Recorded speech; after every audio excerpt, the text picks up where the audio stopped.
So hello' guys, welcome to my mini blog. মই এতিয়া পুৱা উঠি দাঁত মাজি আহিলোঁ, মুখখন ধুইছোঁ এতিয়া। তাৰপিছত একাপ খাই ল'লোঁ গাইজ। এতিয়া চাঙৰ ফালে ফুৰিব আহিলোঁ, লগৰকেইটাও ইয়াতে বহি আছে। এনে গাড়ীখন লৈ কেনে অলপ ফুৰিব আহিলোঁ আমাৰ এল পি স্কুলখনৰ ফালে। আমাৰ ৰেহাৰি এল পি স্কুলখন চাই থাকিব মোৰ বহুত মনতে পৰে, সৰু কথা মনত পৰে এল পি স্কুলখন দেখিলে।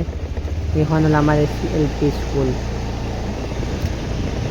এতিয়া পুৱা উঠি কিনে অলপমান চাহ কিনে আকৌ খানিছিলোঁ, সেইকাৰণে অলপমান চিনি খাই ল'লোঁ। মই এতিয়া যাই আছোঁ মিলত, সেইটো হ'ল মিল বানপানী আছে। চ' গাইজ, আমাৰ মৰমৰ জুবিন দাক শ্ৰদ্ধাঞ্জলি দি দিলোঁ। শ্ৰদ্ধাঞ্জলি দিয়াতে মানে মোৰ কিবা এটা চকুৰ মানে পানী ওলাই যাব খুজিছে। মানে জুবিন দাৰ ফটোখন দেখিলে কিবা এটা মানে বহুত বেয়া লাগি যায়। আৰু জুবিন দাৰ কিবা হৈছে যে মোৰ বিশ্বাসেই হোৱা নাই।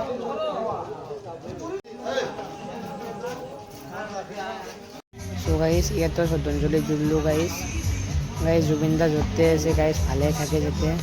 চ' গাইজ, এতিয়ালৈ বাই বাই। ভিডিঅ'টো